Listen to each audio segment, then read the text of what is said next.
नमस्कार दोस्तों, रतन G S classes में एक बार फिर से आप सभी का तहे दिल से हार्दिक हार्दिक अभिनंदन और स्वागत है। दोस्तों, एडुटेरिया पब्लिकेशन का बिहार करंट अफेयर्स की पुस्तक, जो कि बेहद ही महत्वपूर्ण है किसी भी एग्जामिनेशन पॉइंट ऑफ व्यू से, विशेषकर बात करें तो बीपीएससी 69वीं, इसके साथ साथ ही शिक्षक भर्ती, बिहार पुलिस एवं बिहार के सभी प्रतियोगी परीक्षाओं के लिए ये समान रूप से उपयोगी है।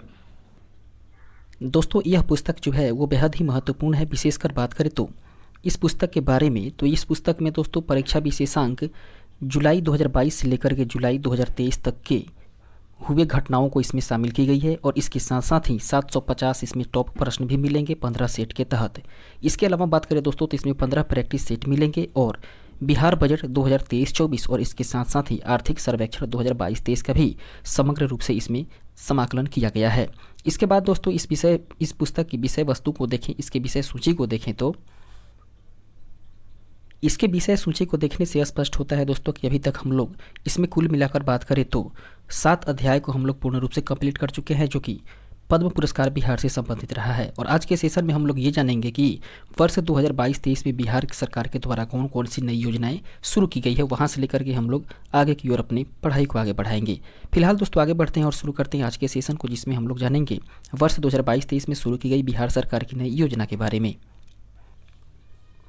सेशन शुरू करने से पहले एक बार फिर से मैं बोलूं दोस्तों कि अगर इसके पहले की वीडियो को आप लोग नहीं देखे हैं, उसको प्लेलिस्ट में जाकर के आप लोग देख सकते हैं।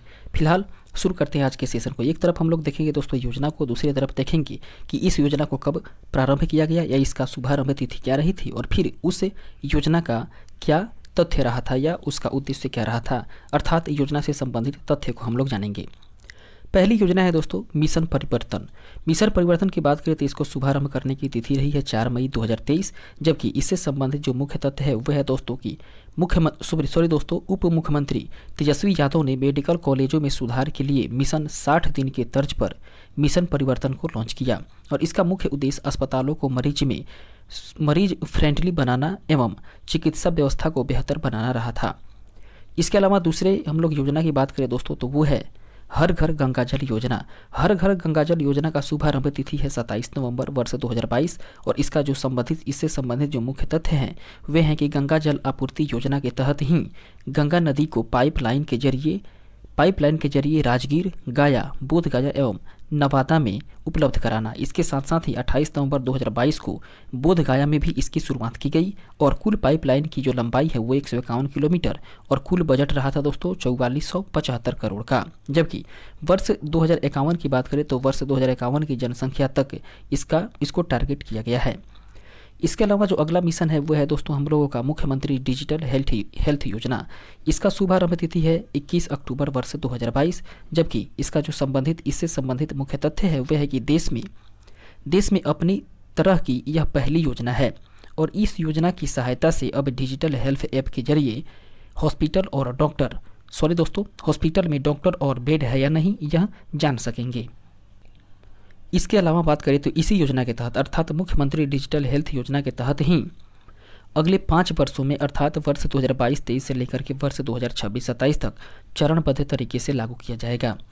इसके बाद में अगला योजना है मुख्यमंत्री ग्रामीण सोलर स्ट्रीट लाइट योजना। इसको शुभारंभ किया गया था 15 सितंबर वर्ष 2022 को, जबकि इससे संबंधित तथ्य रहा था कि 15 सितंबर को मुख्यमंत्री नीतीश कुमार ने ही इस योजना का शुभारंभ किया और इसके तहत प्रत्येक वार्ड में 10 सोलर लाइट लगाए जाएंगे, ऐसा प्रावधान किया गया था। इसके बाद में अगला योजना है दोस्तों बिहार शुष्क बागवानी योजना। इसको शुरुआत किया गया था अगस्त 2022 से और इस योजना से संबंधित मुख्य तथ्य रहा है कि इस योजना के तहत बिहार सरकार लघु सिंचाई प्रणाली का उपयोग करने वाले किसानों की फल के खेतों के लिए सब्सिडी दिए थे। इसके अलावा बात करें दोस्तों तो इसमें भी इसका एक और उद्देश्य रहा था कि रोपण सामग्री के मद में अधिकतम 30,000 रुपये प्रति हेक्टेयर अथवा लागत का 50% सब्सिडी रूप में दी जाएगी। इसके बाद में बिहार सरकार की अगली योजना है फिश ऑन व्हील्स योजना। फिश ऑन व्हील्स योजना की बात करें तो इसको शुरू किया गया था जून 2022 में, जबकि यह बिहार पशुपालन एवं मत्स्य विभाग ने राज्य के सभी टीबी मरीजों को इम्यूनिटी बढ़ा करके उन्हें स्वस्थ करने और उनके परिवार के सदस्यों को संक्रमण से बचाने के लिए ही इस योजना की शुरुआत की और इसके तहत टीबी मरीजों को उनके घर तक पहुँच करके मछली चावल खिलाया जाएगा, ऐसा प्रावधान किया गया। इसके बाद में अगली योजना है निपुण बिहार योजना। निपुण बिहार योजना की शुरुआत की तिथि है अप्रैल 2022 और इसमें बिहार के शिक्षा मंत्री के द्वारा इसकी शुरुआत की गई, जबकि इसे प्रथम कक्षा से लेकर के तीसरी कक्षा तक के विद्यार्थियों में आधारभूत साक्षरता एवं संख्यात्मक ज्ञान में सुधार के लिए ही इसे लाया गया। इसके बाद में इसका अगला जो उद्देश्य है वह है कि बजट 2022-23 के तहत ही इसे प्रथम कक्षा से 5वीं कक्षा तक बढ़ा दिया गया है। इसके बाद में जो अगली योजना है वह है दोस्तों बिहार कृषि यंत्र सब्सिडी योजना। मुख्यमंत्री कृषि यंत्र सब्सिडी योजना की शुरुआत जो है वो अक्टूबर 2021 में की गई और इससे जो संबंधित तथ्य है उसमें है दोस्तों 10 लाख रुपए की कृषि यंत्र बैंक स्थापित करने के लिए ही सरकार किसान समूह या संस्थान को 8 लाख रुपये तक की अनुदान देगी। वहीं बात करें तो 25 से लेकर के 40 वर्ष तक के कृषि यंत्र बैंक की स्थापना की जाएगी या सरकार जो है उसमें 40% तक की अनुदान देगी। इसके अलावा जो अगली योजना है वह है दोस्तों मुख्यमंत्री युवा उद्यमी योजना। इसकी शुरुआत जून 2021 में की गई और इसके तहत 10 लाख रुपए का लोन सरकार बिजनेस के लिए 50% अनुदान पर देगी और बाद में केवल 5 लाख रुपए चुकाने होंगे जिस पर केवल 1% का ब्याज लगेगा। और इसके बाद में जो अगला पॉइंट है वो है कि इसका लाभ जो है वो हर वर्ग और जाति के लोग उठा सकते हैं। कहने का मतलब है कि इस लाभ को उठाने के लिए कोई ऐसा आरक्षण का प्रावधान नहीं है, इस लाभ को प्रत्येक नागरिक उठा सकता है। इसके बाद में बिहार का जो अगला योजना है वो है दोस्तों मुख्यमंत्री महिला उद्यमी योजना और इसकी शुरुआत जून 2021 में की गई, जबकि इस योजना के तहत ही 10 लाख रुपए का लोन सरकार बिजनेस के लिए 50% अनुदान पर देगी और बाद में केवल 5 लाख रुपये चुकाने होंगे, लेकिन इसमें कोई ब्याज नहीं लगेगा। पुरुषों में दोस्तों 1% का ब्याज लग रहा था लेकिन महिलाओं के लिए कोई भी ब्याज नहीं लग रहा था और इसके लाभ भी हर वर्ग की जाति की महिलाएं उठा सकती है, यह केवल महिलाओं के लिए था। इसके बाद में जो अगली योजना है वो है मुख्यमंत्री बाल हृदय योजना। इसकी शुरुआत अप्रैल 2021 में की गई, जबकि इसके तहत आत्मनिर्भर बिहार के 7 निश्चय 2 में शामिल सबके लिए अतिरिक्त स्वास्थ्य सुविधा के अंतर्गत हृदय के छेद के साथ ही जन्मे बच्चों के निःशुल्क उपचार की व्यवस्था सरकार करेगी, ऐसा प्रावधान किया गया था। इसके बाद में हम लोग आगे बढ़ेंगे और बात करेंगे दोस्तों 9वें टॉपिक के बारे में, अर्थात 9वें अध्याय के बारे में, जो कि 7 निश्चय पार्ट 2 से संबंधित होगा और यह बजट 2023-24 में जो प्रावधान किए गए हैं 7 निश्चय पार्ट 2 में, उससे संबंधित हम लोग जानकारी प्राप्त करेंगे। बिहार के बहुमुखी एवं सतत विकास के लिए बिहार सरकार द्वारा 7 निश्चय 2 वर्ष 2020 से 25 के लिए लाई गई है और इन सभी 7 निश्चय के तहत बजट 2023-24 में निम्नलिखित प्रावधान किए गए हैं। दोस्तों देखते हैं 7 निश्चय पार्ट 2 में जो कि वर्ष 2020 से 25 तक लाई गई है, उसमें जो वर्ष 2023-24 में जो प्रावधान किया गया है बजट में, उसके बारे में हम लोग बात करेंगे। पहला पॉइंट है 7 निश्चय 2 के लिए 5,000 करोड़ रुपये आवंटन किए गए, जिसमें निश्चय 1 है कि युवा शक्ति बिहार की प्रगति और इसके तहत राज्य के प्रत्येक औद्योगिक प्रशिक्षण संस्थानों और प्रत्येक पॉलिटेक्निक संस्थानों में गुणवत्ता बढ़ाने की योजना बिहार बजट 2023-24 में निर्धारित की गई है। दोस्तों इसके तहत ही बात करें तो वर्तमान में प्रशिक्षण हेतु कुल मिलाकर के 23 पाठ्यक्रमों का चयन किया गया है तथा प्रशिक्षण पूर्ण करने के पश्चात प्रशिक्षित छात्रों को रोजगार उपलब्ध कराने हेतु टाटा पॉलिटेक्निक के द्वारा या टाटा टेक्नोलॉजी के द्वारा 20 औद्योगिक भागीदार को चिन्हित किया गया है। इसके बाद में जो अगला पॉइंट है वह है कि राजकीय पॉलिटेक्निक संस्थानों में सेंटर ऑफ एक्सीलेंस की स्थापना की जा रही है और इसके लिए भारतीय प्रौद्योगिकी संस्थान पटना को नॉलेज पार्टनर सहित क्रियान्वयन एजेंसी मनोनीत किया गया है। इसके अलावा बात करें दोस्तों तो हर जिले में मेगा स्किल सेंटर भी खोले जाएंगे, जिसके प्रथम चरण में पटना, नालंदा एवं दरभंगा जिलों में ये सेंटर खोले गए हैं। इसके अलावा बात करें तो बिहार के सभी तकनीकी संस्थानों में हिंदी भाषा में तकनीकी शिक्षा उपलब्ध कराई जाएगी और हर प्रमंडल में टूल रूम भी बनेंगे। इसके अलावा जो इससे संबंधित और तथ्य है वह है दोस्तों कि बिहार चिकित्सा विश्वविद्यालय, इसके अलावा बिहार अभियांत्रिकी विश्वविद्यालय और फिर बिहार खेल विश्वविद्यालय, इन सारी विश्वविद्यालय अर्थात 3 विश्वविद्यालय की स्थापना की जा रही है।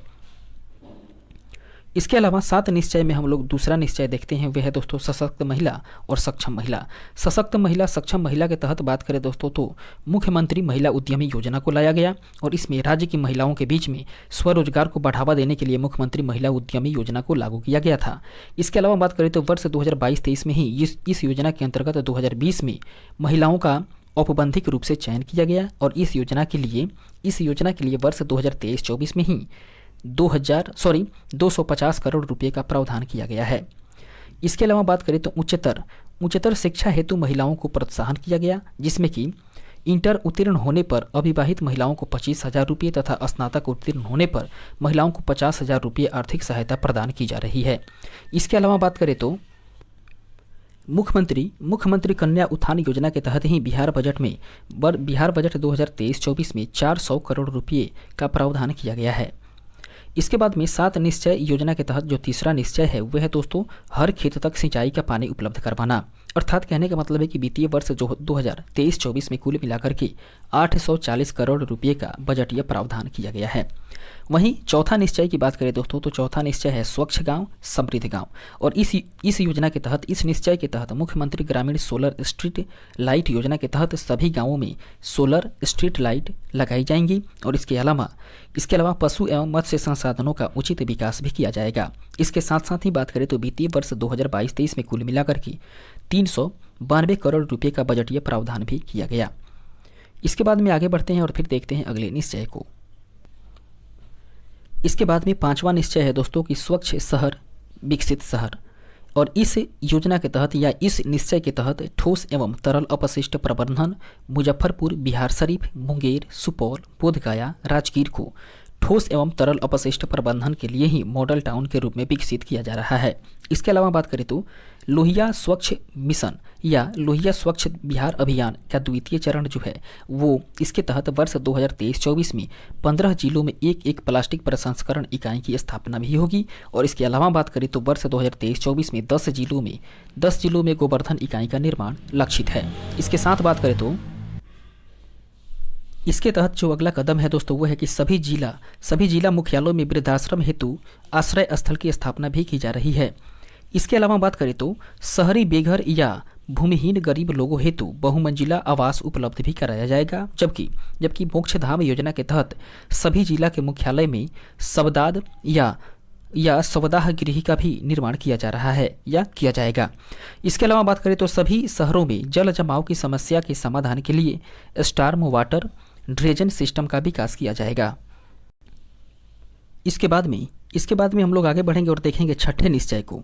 छठा निश्चय जो है वह है दोस्तों सुलभ संपर्कता और इस निश्चय के आधार पर यह बात की गई कि इस निश्चय को वित्तीय वर्ष 2023-24 में कुल मिलाकर के 200 करोड़ रुपए का बजटीय प्रावधान किया गया है। इसके अलावा जो 7वां निश्चय है वह है सबके लिए अतिरिक्त स्वास्थ्य की सुविधा और इसके तहत बेहतर पशु स्वास्थ्य प्रबंधन के लिए ही आधारभूत व्यवस्थाएं जिसमें कि देसी गोवंश के संरक्षण तथा संवर्धन कार्य के हेतु बिहार पशु विज्ञान विश्वविद्यालय द्वारा बायो सेफ्टी लेबल प्रयोगशाला की स्थापना की जा रही है। इसके अलावा गांव-गांव तक लोगों के लिए स्वास्थ्य सुविधा को बेहतर उपलब्ध कराना इस बजट में सुनिश्चित किया गया है। इसके बाद में दोस्तों जो अगला प्रावधान है वह है 231 विधानसभा क्षेत्र में एक अतिरिक्त प्राथमिक स्वास्थ्य केंद्र एवं 5 स्वास्थ्य उप केंद्र अर्थात हेल्थ वर्कर वेलनेस सेंटर का निर्माण प्रगति पर है। दोस्तों बाल हृदय योजना के तहत ही जनवरी वर्ष 2023 तक कुल मिलाकर के 700 से अधिक बच्चों का राज्य सरकार के द्वारा निःशुल्क सफल इलाज अहमदाबाद में कराया गया है।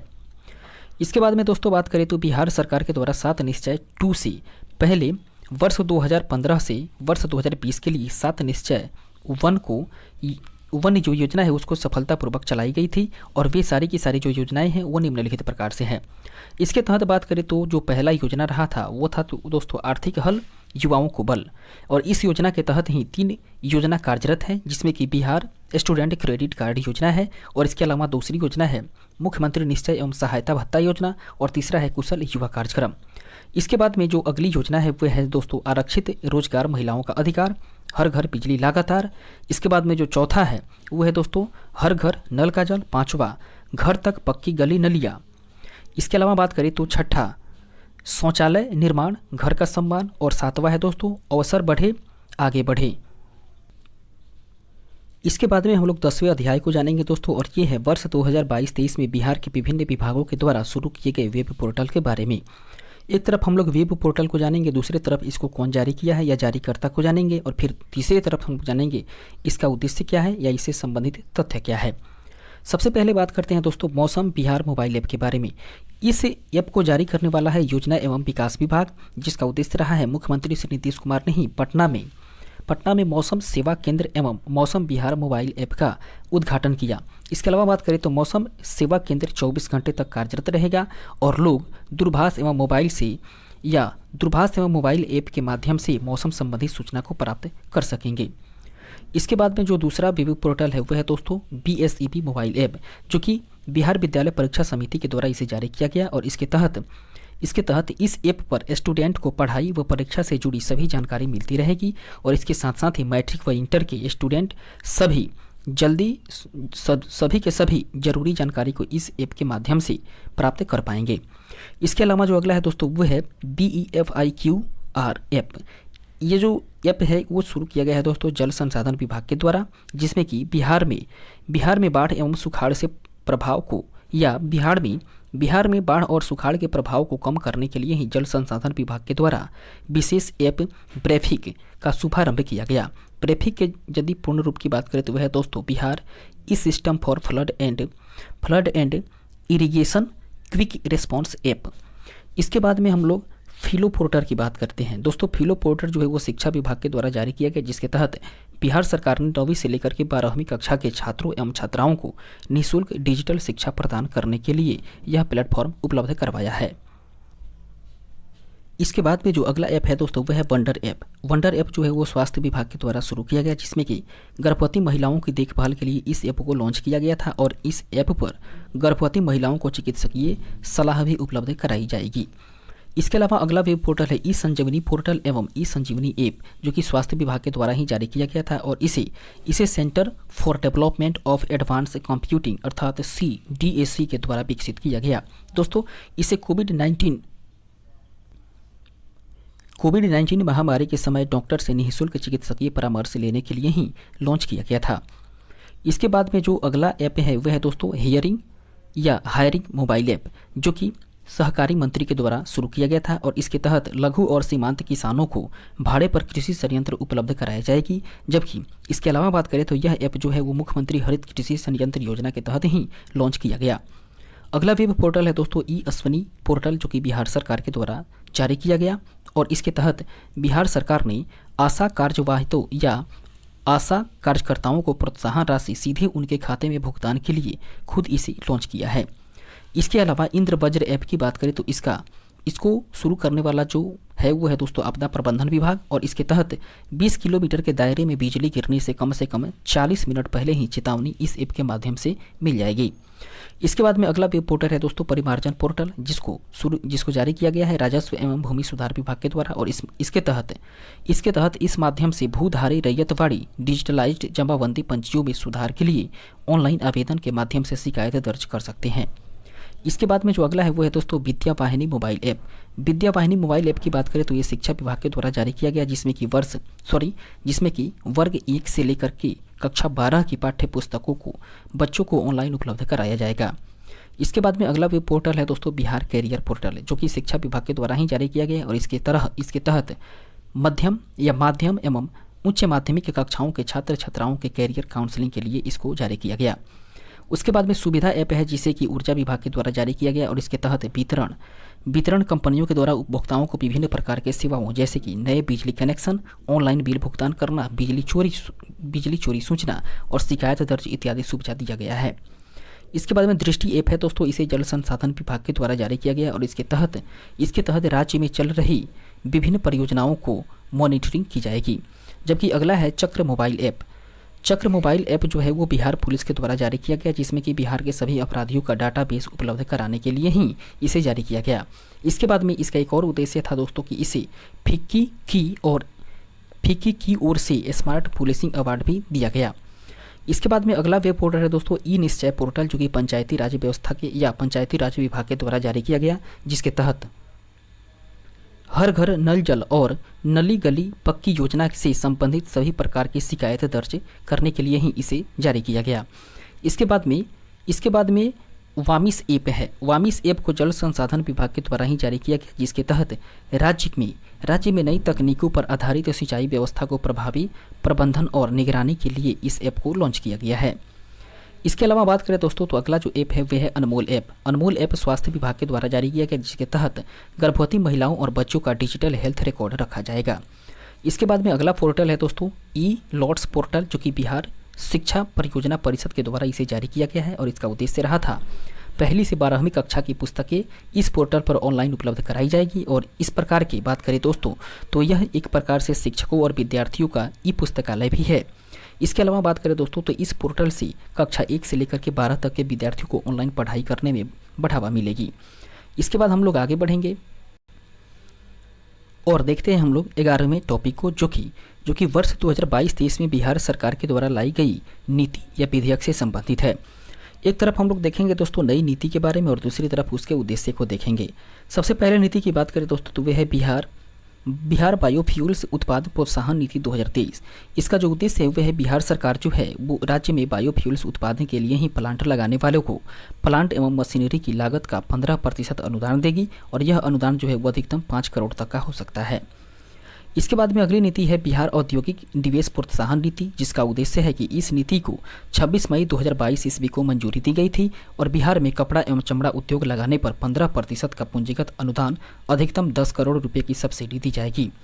इसके अलावा बात करें दोस्तों तो इसका अन्य उद्देश्य है कि 4 जुलाई वर्ष 2023 ईस्वी को मंत्रिपरिषद के निर्णय के अनुसार ही इसे 30 जून 2024 ईस्वी तक विस्तार करने की संभव में स्वीकृति दी गई है। इसके बाद में जो अगला नीति है वह है दोस्तों बिहार स्टार्टअप नीति 2022 और इसके तहत बिहार सरकार के तत्कालीन उद्योग मंत्री शाहनवाज हुसैन ने बिहार स्टार्टअप नीति 2022 की लॉन्चिंग की और साथ ही साथ उन्होंने स्टार्टअप नीति 2022 को लेकर के एक पोर्टल का भी शुभारंभ किया, जिसके तहत राज्य के युवा उद्यमियों को 10 साल के लिए बिना ब्याज के 10 लाख रुपए दिए जाएंगे। इसके बाद में जो अगला है दोस्तों वह है बिहार विशेष न्यायालय संशोधन विधेयक 2022, जिसका उद्देश्य रहा है भ्रष्टाचार निवारण विधेयक के अंतर्गत की गई कोई भी कार्रवाई इसी विधेयक के दायरे में आएगी, यानी कि भ्रष्टाचार के पुराने मामले भी अब मुकदमा चलेगी। इसके बाद में बात करें दोस्तों तो यह संशोधन बिहार विशेष न्यायालय अधिनियम वर्ष 2009 में किया गया। इसके बाद में जो अगला है वह है दोस्तों बिहार माल एवं सेवा कर संशोधन विधेयक 2022 और इसके तहत बिहार में जीएसटी में इनपुट टैक्स क्रेडिट का लाभ नहीं दिया जाएगा, जबकि यह संशोधन बिहार जीएसटी अधिनियम 2017 में किया गया। इसके अलावा जो अगला है वह है दोस्तों बिहार नगर पालिका संशोधन अध्यादेश 2022, जिसका उद्देश्य रहा था कि इसके तहत निकायों के अध्यक्ष और उपाध्यक्ष का चयन किया जाना था या चयन जनता के प्रत्यक्ष निर्वाचन रीति के कराने के लिए ही संशोधन किया गया। इसके बाद में जो अगला नीति है दोस्तों वो है बिहार शहरी आयोजन तथा विकास संशोधन विधेयक 2022 और इसके तहत बात करें दोस्तों तो इस विधेयक के तहत सरकारी प्राधिकरण की ओर से होने वाली जमीन अधिग्रहण में भूस्वामियों की सहमति की बाध्यता समाप्त कर दी गई है और इसके बाद में इससे पहले शहरी विकास के लिए जमीन अधिग्रहण का समय 80% जमीन मालिकों की सहमति अनिवार्य थी। इसके बाद में बात करें तो बिहार राज्य विश्वविद्यालय सेवा आयोग संशोधन विधेयक 2022 के बारे में बात करें तो इसके तहत दोस्तों इस आयोग के अध्यक्ष के लिए अधिकतम उम्र सीमा 75 वर्ष तथा सदस्यों के लिए उम्र सीमा 70 वर्ष तय की गई है। इसके अलावा जो अगली नीति है उसके बारे में बात करें तो वह दोस्तों ऑक्सीजन उत्पादन प्रोत्साहन नीति 2021 और इसका उद्देश्य रहा है राज्य में चिकित्सकीय परियोजनाओं के लिए ऑक्सीजन के उत्पादन में तेजी लाना। इसके बाद में जो अगली नीति है दोस्तों वह है इथेनॉल उत्पादन प्रोत्साहन नीति 2021, जिसका उद्देश्य रहा है राज्य में उद्योगों की स्थापना करके प्राकृतिक संसाधनों का अधिक मूल्यवर्धन करना और राजस्व उत्पन्न करना एवं रोजगार को सृजन करना और इसके तहत ही बिहार में 151 इथेनॉल इकाइयाँ लगाई जाएगी। इसके अलावा बात करें दोस्तों तो अगला जो नीति है वो है बिहार स्वास्थ्य विज्ञान विश्वविद्यालय अधिनियम 2021, जिसका उद्देश्य रहा है कि चिकित्सा शिक्षा की चिकित्सा शिक्षा के विकास को बढ़ावा देने के उद्देश्य से ही राज्य में स्वास्थ्य विज्ञान विश्वविद्यालय की स्थापना की जाएगी। जबकि बिहार तकनीकी सेवा आयोग संशोधन विधेयक 2021 के बारे में बात करें तो इसका उद्देश्य रहा है कि इस संशोधन के अनुसार तकनीकी सेवा आयोग के अध्यक्ष का कार्यकाल 3 वर्ष या अधिकतम 70 वर्ष उम्र सीमा तक निर्धारित किया गया। इसके बाद में हम लोग आगे बढ़ेंगे और देखेंगे अगले टॉपिक को। इसके बाद हम लोग 12वें टॉपिक को देखेंगे, जो कि बिहार से संबंधित खेल घटनाक्रम से संबंधित है। इसमें हम लोग देखेंगे दोस्तों, एक तरफ खेल, दूसरी तरफ उसके आयोजन स्थल को देखेंगे और फिर तीसरी तरफ उस खेल का क्या परिणाम हुआ है बिहार से संबंधित, उसके बारे में हम लोग जानकारी प्राप्त करेंगे। पहला खेल के बारे में बात करें दोस्तों, वह है खेलो इंडिया यूथ गेम्स 2023, जिसका आयोजन मध्य प्रदेश में हुआ और इसमें बिहार से संबंधित जो परिणाम निकले हैं उसमें बिहार का स्थान 24वां रहा था। और कुल पदकों की संख्या की बात करें दोस्तों तो कुल 7 पदकों में 1 स्वर्ण पदक, 1 रजत पदक और 2 कांस्य पदक भारत को मिला था। जबकि स्वर्ण पदक की बात करें तो वो आकाश कुमार को मिला था, जो कि तलवारबाजी में जीते थे। इसके अलावा जो अगला खेल है वो है राष्ट्रीय सब जूनियर अंडर 17 कुश्ती प्रतियोगिता 2023, जिसका आयोजन गोंडा उत्तर प्रदेश में किया गया और इसमें बिहार के बेगूसराय की जो निर्जला कुमारी हैं उन्हें 49 किलोग्राम वर्ग में रजत पदक प्राप्त हुआ है। इसके अलावा इंडियन ग्रांड प्रिक्स 4 की बात करें तो ये बेंगलुरु में इसका आयोजन किया गया, जिसमें कि जम्मू की अंजनी कुमारी भाला फेंक प्रतियोगिता में 47.03 मीटर भाला फेंक करके स्वर्ण पदक जीती है।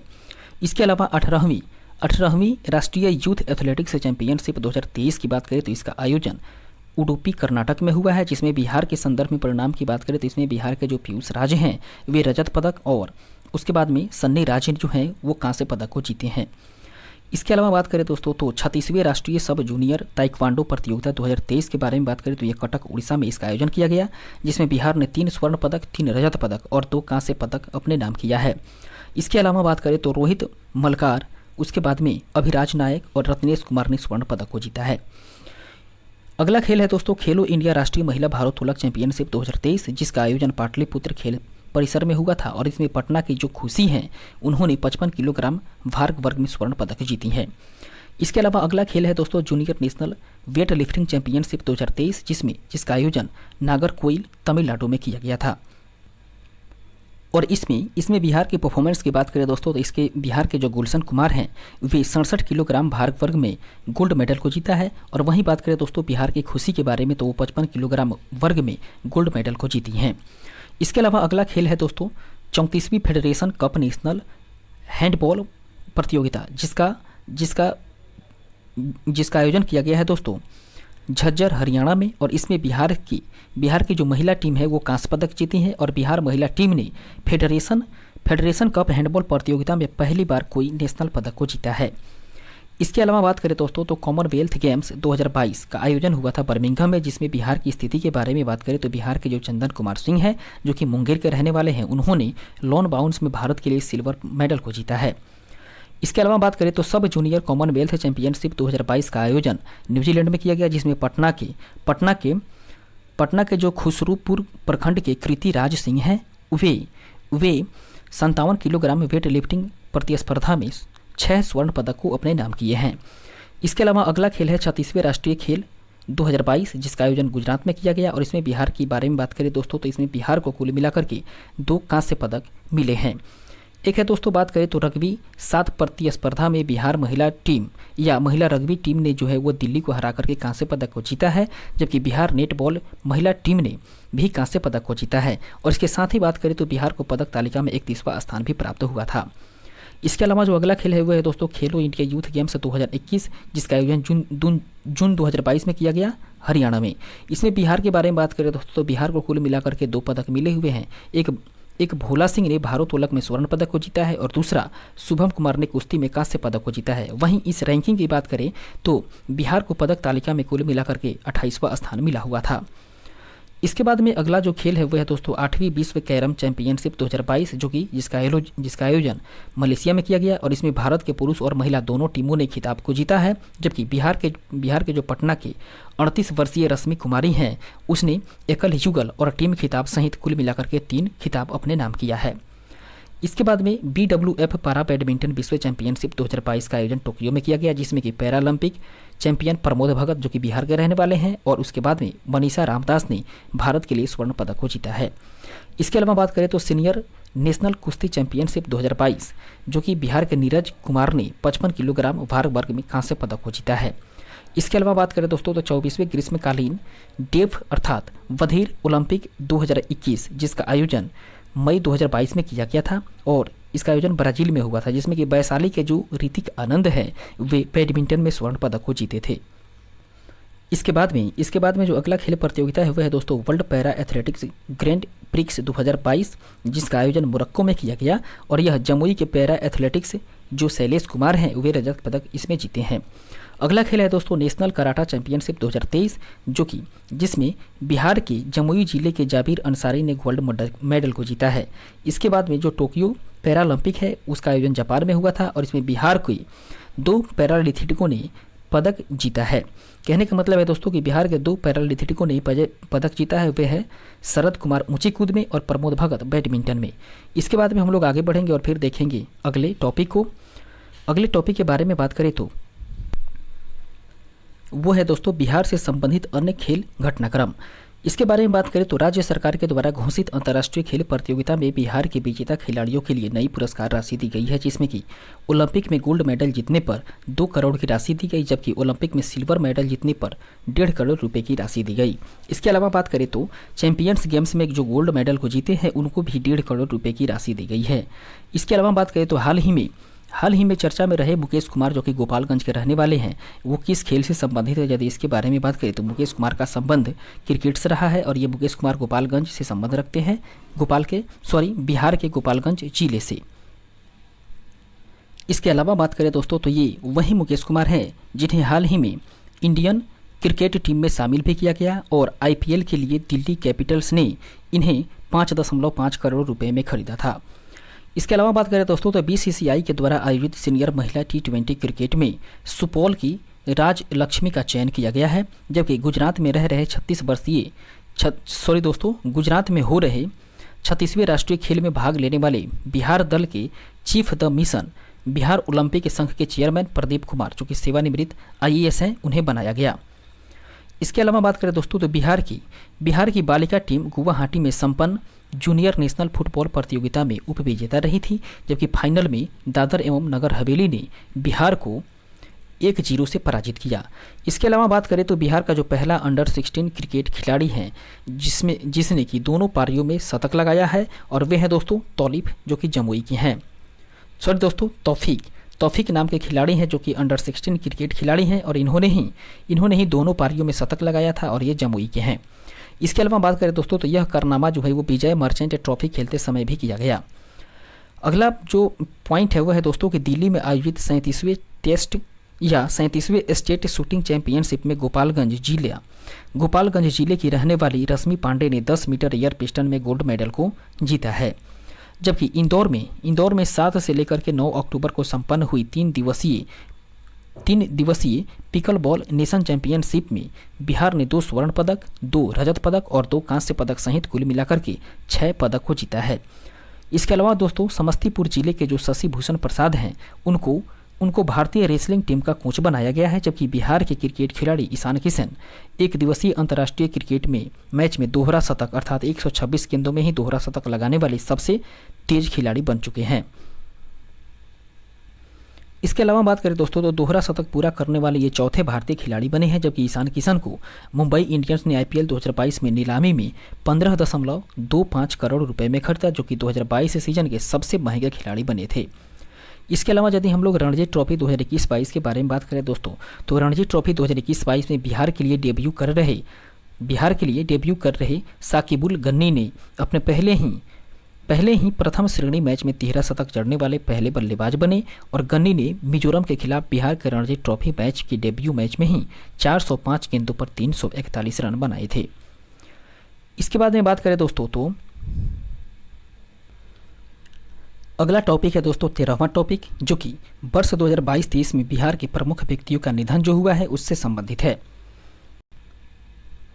सबसे पहले हम लोग बात करेंगे दोस्तों प्रोफेसर सिद्धेश्वर प्रसाद के बारे में, जो कि नालंदा लोकसभा सीट से 3 बार सांसद रहे हैं और ये त्रिपुरा के पूर्व राज्यपाल भी रहे हैं वर्ष 1995 से लेकर के 2000 ईस्वी तक। इसके अलावा बात करें तो नालंदा कॉलेज में ये हिंदी साहित्य के महान शिक्षाविद रहे हैं और केंद्र सरकार व राज्य सरकार के मंत्री भी रहे हैं।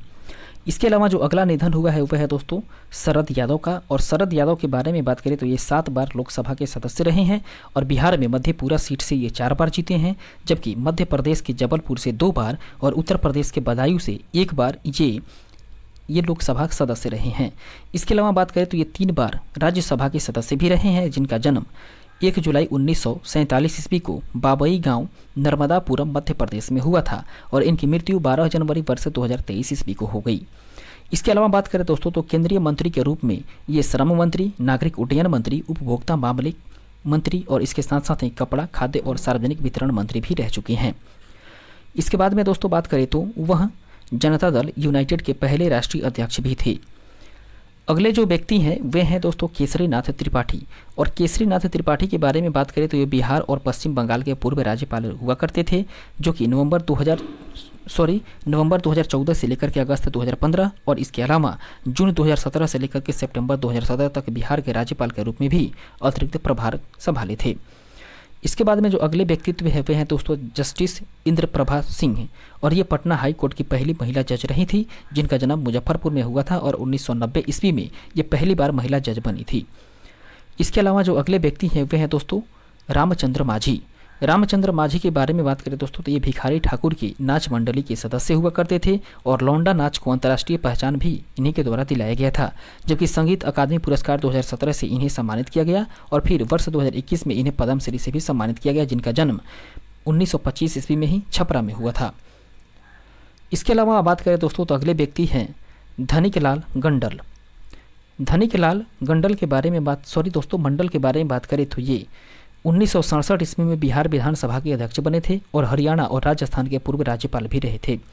इसके अलावा झंझारपुर से लोकसभा सदस्य भी निर्वाचित हुए, जिनका जन्म 1932 ईस्वी में दरभंगा में हुआ था और इसके अलावा 1967, 1969 और 1972 में ये 3 बार विधानसभा के सदस्य भी बने थे। इसके बाद में हम लोग आगे बढ़ेंगे और फिर देखेंगे अगले टॉपिक को।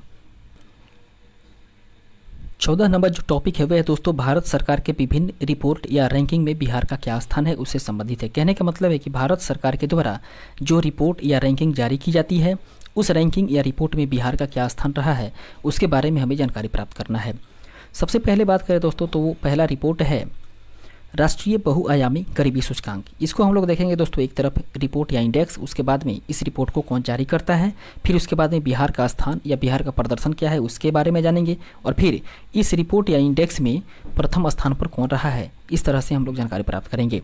सबसे पहले हम लोग बात करते हैं राष्ट्रीय बहुआयामी गरीबी सूचकांक के बारे में। तो इसे नीति आयोग के द्वारा जारी किया जाता है, जिसमें सबसे ज़्यादा गरीबी राज्य जो है वो बिहार रहा है, जिसमें कि 33.76% लोग गरीब हैं और इसमें प्रथम स्थान पर जो है दोस्तों वह है सबसे कम गरीब वाला राज्य केरल है।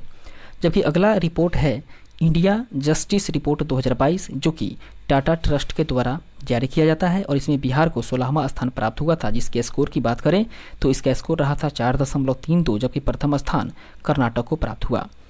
इसके बाद में बात करें तो स्वास्थ्य सूचकांक पोर्टल। स्वास्थ्य सूचकांक पोर्टल जो कि मई 2023 में जारी किया गया था और यह नीति आयोग के द्वारा स्वास्थ्य मंत्रालय एवं विश्व बैंक के सहयोग से ही इसे जारी किया गया था, जिसमें बिहार का जो रैंक है वो 19वां है और ये बड़ा राज्यों में सबसे अधिकतम है, जबकि प्रथम स्थान पर केरल है। इसके अलावा इंटरनेट इन इंडिया रिपोर्ट 2022 की बात करें तो ये the internet and mobile association के द्वारा इसे जारी किया गया और इसमें बिहार में सबसे कम इंटरनेट यूजर होने के साथ साथ ही मात्र 32% इंटरनेट यूजर ही है, जिसमें प्रथम स्थान पर है दोस्तों गोवा। इसके अलावा बात करते हैं अगले पोर्टल के बारे में, वह है दोस्तों ईज ऑफ लिविंग इंडेक्स 2022, जो कि आवास एवं शहरी मंत्रालय के द्वारा इसे जारी किया जाता है और इसमें बड़े शहरों में पटना का स्थान 33वां रहा था, जिसका स्कोर 53.26 रहा था। वहीं छोटे शहरों की बात करें तो छोटे शहरों में सबसे खराब प्रदर्शन मुजफ्फरपुर का रहा था। इसके अलावा प्रथम स्थान की बात करें दोस्तों तो बड़े शहरों में प्रथम स्थान बेंगलुरु को प्राप्त हुआ, जबकि छोटे शहरों में प्रथम स्थान पर शिमला था। इसके अलावा जो अगला वेब पोर्टल है वह 7वां पब्लिक अफेयर्स इंडेक्स 2022, जिसको जारी किया गया था पब्लिक अफेयर्स सेंटर के द्वारा और इसमें बिहार को 15वां स्थान प्राप्त हुआ था, जिसका स्कोर 0.461 था, 461 था। और इसके अलावा बात करें तो प्रथम स्थान पर हरियाणा था। अगला जो रिपोर्ट है वह है दोस्तों सामाजिक प्रगति सूचकांक 2022, जो कि प्रधानमंत्री की आर्थिक सलाहकार परिषद के द्वारा जारी किया गया, जिसमें बिहार का स्थान 35वां था और नीचे से दूसरा था, जिसका स्कोर 44.47 था और प्रथम स्थान पर पुडुचेरी था। इसके अलावा बात करें दोस्तों तो पहला NFSA के लिए राज्य रैंकिंग सूचकांक 2022, और इसे जारी किया गया है खाद्य और सार्वजनिक वितरण मंत्रालय के द्वारा, जिसमें बिहार का 7वां स्थान रहा था और इसका स्कोर 0.783 था। इसके अलावा प्रथम स्थान की बात करें तो प्रथम स्थान उड़ीसा को प्राप्त हुआ। अगला जो वेब पोर्टल है वह है दोस्तों, अगला जो रिपोर्ट है वह है दूसरा निर्यात तत्परता सूचकांक 2021, जिसे मार्च 2022 में नीति आयोग के द्वारा जारी किया गया था और इसमें बिहार का स्थान 22वां था, जिसका स्कोर 32.06 था और इसमें प्रथम स्थान गुजरात को प्राप्त हुआ। इसके बाद में तीसरा भारत नवाचार सूचकांक 2021 की बात करें तो इसे जुलाई 2022 में नीति आयोग के द्वारा जारी किया गया था, जिसमें बिहार का स्थान 15वां था और इसका स्कोर 11.58 था, जबकि कर्नाटक पहले स्थान पर था। इसके बाद में बात करें तो लॉजिस्टिक प्रदर्शन सूचकांक 2021 की बात करें तो ये वाणिज्य और उद्योग मंत्रालय के द्वारा इसे जारी किया गया, जिसमें बिहार का 19वां स्थान था और इसका स्कोर 2.77 था, जबकि गुजरात प्रथम स्थान पर था। इसके अलावा बात करें तो सतत विकास लक्ष्य भारत सूचकांक 2020-21, जो कि नीति आयोग के द्वारा जारी किया गया था और इसमें सबसे अंतिम स्थान पर बिहार था। इसका स्कोर केवल 52 था, जबकि प्रथम स्थान केरल को प्राप्त हुआ। इसके बाद में हम लोग आगे बढ़ेंगे और फिर देखेंगे अगले टॉपिक को। इसके बाद में हम लोग जानेंगे दोस्तों 15वें टॉपिक के बारे में, जो कि कृषि रोड मैप 4 से संबंधित होगा। कृषि रोड मैप 4 से संबंधित बात करें दोस्तों तो पहला पॉइंट कह रहा है कि कृषि के समग्र विकास के लिए राज्य सरकार द्वारा 1 अप्रैल 2023 ईस्वी को चौथा कृषि रोड मैप लागू किया गया। इसकी अवधि 31 मार्च 2028 ईस्वी तक रहेगी और इस अवधि में राज्य सरकार कृषि से जुड़े विकास कार्यों पर लगभग 1.62 लाख करोड़ रुपए खर्च करेगी।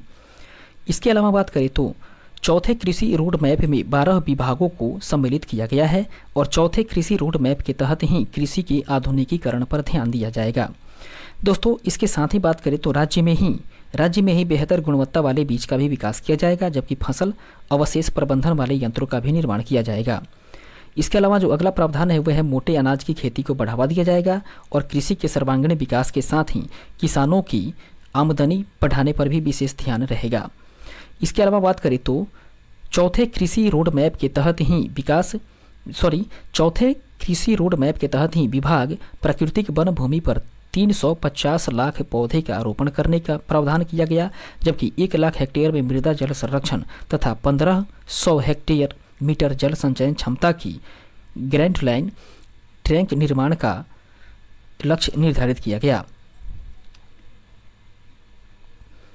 इसके बाद में बात करें तो इस समयावधि में प्राकृतिक वन भूमि सहित प्राकृतिक वनों के बाहर करीब 20 करोड़ पौधों को लगाया जाएगा, जबकि टिश्यू कल्चर आधारित पौधशाला की स्थापना भी की जाएगी। इसके अलावा नोट को देखें दोस्तों तो नोट कह रहा है कि कृषि रोड मैप 2003 जो है कृषि रोड मैप सीरीज 3 जो है वो वर्ष 2017 से 23 ईस्वी तक है, जबकि दूसरा रहा था 12 से 17 और प्रथम या कृषि रोड मैप प्रथम जो है उसकी अवधि रही थी वर्ष 2008 से लेकर के वर्ष 2022 ईस्वी तक। इसके बाद में 16वां टॉपिक जो हम लोगों का है वो है दूसरा राष्ट्रीय बहुआयामी गरीबी सूचकांक। इसके तहत बात करें तो 17 जुलाई वर्ष 2023 ईस्वी को नीति आयोग ने दूसरी राष्ट्रीय बहुआयामी निर्धरता सूचकांक को जारी की और नीति आयोग की रिपोर्ट के अनुसार बात करें तो वर्ष 2015-16 और 19 से 21 के बीच में भारत के लगभग 13.5 करोड़ व्यक्ति बहुआयामी गरीबी से बाहर हैं। इसके अलावा बात करें तो पिछले रिपोर्ट की तुलना में भारत में गरीबों की संख्या में 9.89% की कमी दर्ज की गई है।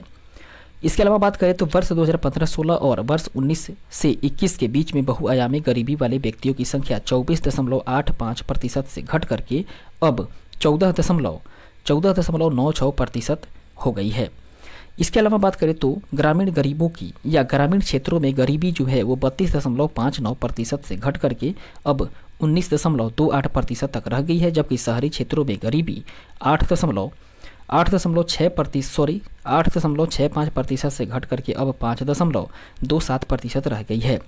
इसके अलावा बात करें दोस्तों तो इस सूचकांक के अनुसार सबसे ज़्यादा जो है वो बिहार की 33.76% आबादी बहुआयामी गरीबी है। अगला जो पॉइंट है वह है दोस्तों, बिहार में सबसे ज़्यादा गरीबों की संख्या में गिरावट उत्तर प्रदेश में, भारत में सबसे ज़्यादा गरीबों की संख्या में गिरावट जो है वो उत्तर प्रदेश में देखने को मिली है या दर्ज की गई है, जहां पर 3.43 करोड़ दर्ज की गई है। इसके बाद में बिहार का स्थान आता है और बिहार में 18.13% की कमी दर्ज की गई है, जबकि बिहार में पूर्वी चंपारण जो है वो गरीबों से उबरने में सबसे अग्रणी जिला है। इसके अलावा एमपीआई के बारे में बात करें तो एमपीआई को 3 आयामों पर मूल्यांकन किया जाता है: स्वास्थ्य, शिक्षा और जीवन स्तर, जो पोषण, स्कूल उपस्थिति, इसके अलावा स्कूली शिक्षा के वर्ष, पेयजल स्वच्छता, आवास, बैंक खाते जैसे 12 संकेतों के द्वारा प्रदर्शित किए जाते हैं। इसके बाद में हम लोग आगे बढ़ेंगे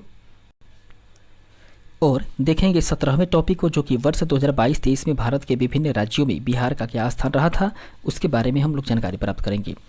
एक तरफ हम लोग देखेंगे दोस्तों क्षेत्र, अर्थात किस क्षेत्र में बिहार का स्थान क्या रहा था, इसके बारे में हम लोग जानेंगे।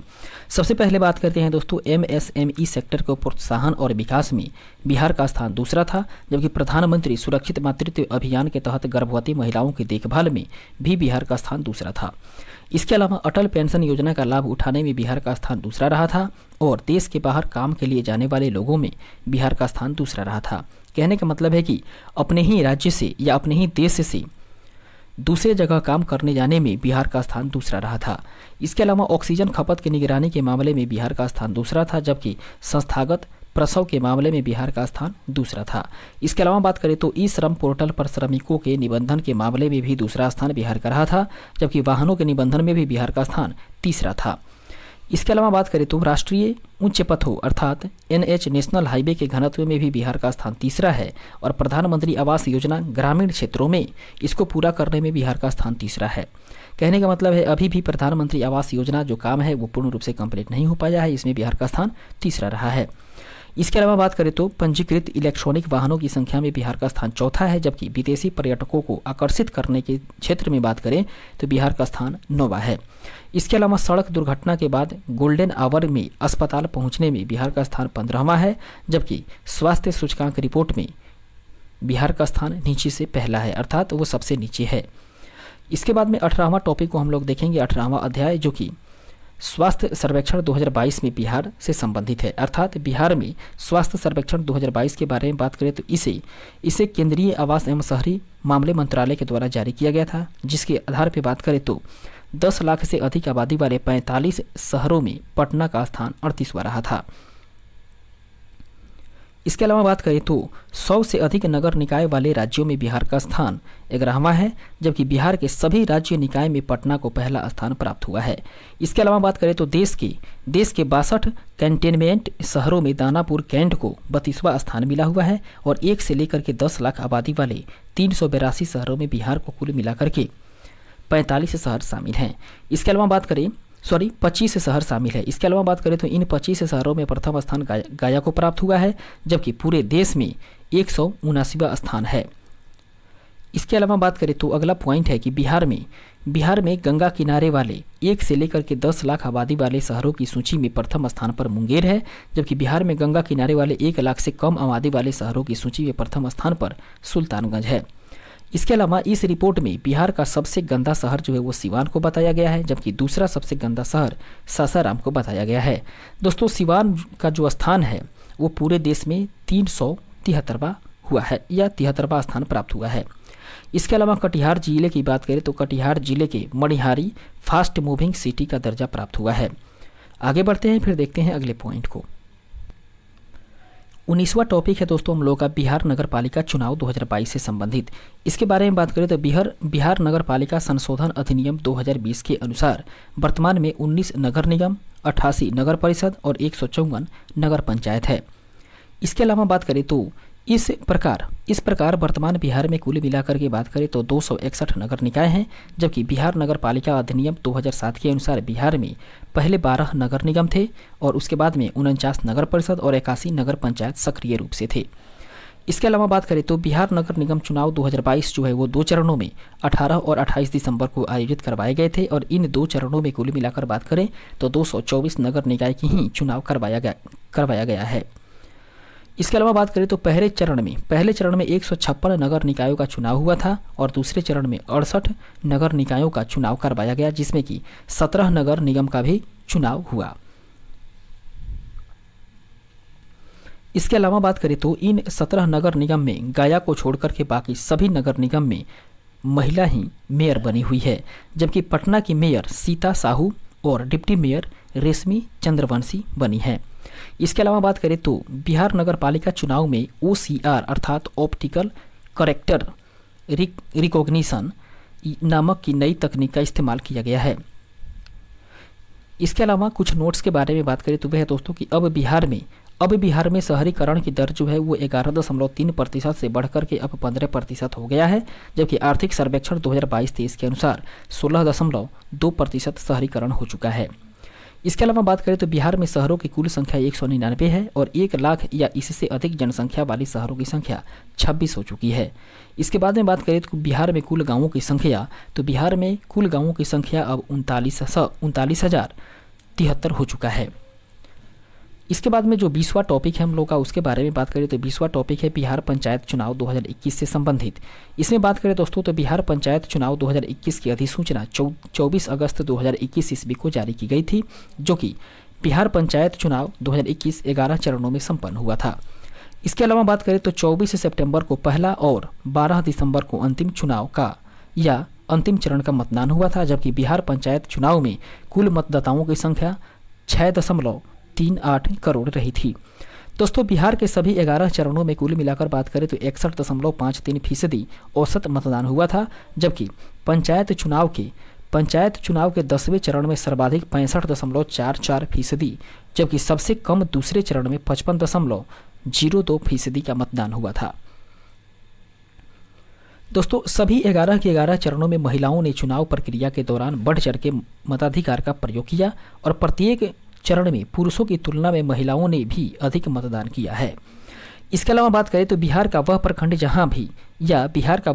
जहां की सभी 8 ग्राम पंचायतों में महिला ही मुखिया बनी है, वह प्रखंड है दोस्तों सरमेरा प्रखंड, जो कि नालंदा जिला का है। कहने का मतलब है कि सरमेरा प्रखंड जो नालंदा जिला का है, वहां का जो प्रखंड है वहां पर 8 ग्राम पंचायतों में केवल महिला ही मुखिया बनी हुई है। इसके बाद में बात करें तो अगला पॉइंट है बिहार पंचायत चुनाव में पहली बार EVM का भी प्रयोग किया गया। इसके अलावा बात करें तो बिहार के पंचायत चुनाव में 32,801 उम्मीदवार निर्विरोध निर्वाचित हुए हैं, जबकि 1734 पद ऐसे थे जहां चुनाव लड़ने के लिए कोई भी प्रत्याशियों ने नामांकन ही नहीं किया और इन पदों पर पुनः 6 माह के अंदर ही चुनाव होगा। इसके बाद में बात करें दोस्तों तो अगला है कि 21 वर्ष की अनुष्का बिहार की सबसे कम उम्र की मुखिया बनी है, जो कि शिवहर जिले की कुशहर पंचायत की मुखिया बनी हुई हैं। इसके अलावा जो अगला पॉइंट है वो है आयोग के अनुसार 4 सीटों के लिए पुनर्मतदान भी कराया जाएगा। इसके बाद हम लोग आगे बढ़ते हैं और देखते हैं अगले पॉइंट को। 21वां टॉपिक है दोस्तों बिहार के नए ब्रांड एम्बेसडर से संबंधित। इसमें हम लोग सबसे पहले बात करेंगे दोस्तों अनंत कुमार के बारे में। अनंत कुमार जो है वो फाइलेरिया उन्मूलन के लिए ब्रांड एम्बेसडर चुने गए हैं, जबकि मोनिका दास ये चुनावी प्रक्रिया में ट्रांसजेंडर समुदाय की सक्रिय सहभागिता हेतु स्टेट आइकॉन बनी हुई हैं। इसके अलावा मैथिली ठाकुर के बारे में बात करें तो मैथिली ठाकुर जो है दोस्तों वो बिहार खादी, उसके अलावा हस्तशिल्प और हथकरघा, बिहार में मतदान जागरूकता के लिए स्टेट आइकॉन और इसके साथ साथ ही बिहार पर्यटन विभाग के लिए इन्हें चुना गया है दोस्तों। अर्थात इन सभी के लिए जो मैथिली ठाकुर हैं वे ब्रांड एम्बेसडर हैं। इसके अलावा हिमा दास की बात करें तो हिमा दास जो है वो पटना हाफ मैराथन का ब्रांड एम्बेसडर हैं, जबकि नाव्या सिंह कटिहार की हैं ये मिस ट्रांस क्वीन इंडिया की पहले ट्रांसजेंडर ब्रांड एम्बेसडर बनी हुई हैं। इसके बाद में 22वां टॉपिक है दोस्तों हम लोगों का बिहार सरकार के द्वारा घोषित किए गए नए दिवस के बारे में। ये 22वां टॉपिक है। सबसे पहले बात करते हैं कि बिहार संग्रहालय दिवस घोषित किया गया है 7 अगस्त को, जबकि दूसरा है महाराणा प्रताप की जयंती 9 मई को घोषित की गई है और विजयोत्सव दिवस 23 अप्रैल को मनाए जाने के प्रावधान किया गया है बिहार के द्वारा, जो कि कुंवर सिंह से संबंधित है। इसके अलावा बात करें तो अगला जो अगला जो दिवस है वह है दोस्तों जल जीवन हरियाली दिवस, और ये प्रत्येक माह के प्रथम मंगलवार को मनाया जाएगा। जबकि शहीद दिवस 15 फरवरी को, और इसके साथ ही सम्राट अशोक की जयंती 9 अप्रैल को मनाए जाने का प्रावधान किया गया है। जबकि प्रतिबंध दिवस अर्थात शराब नहीं सेवन के लिए ये 26 नवंबर को चुना गया है।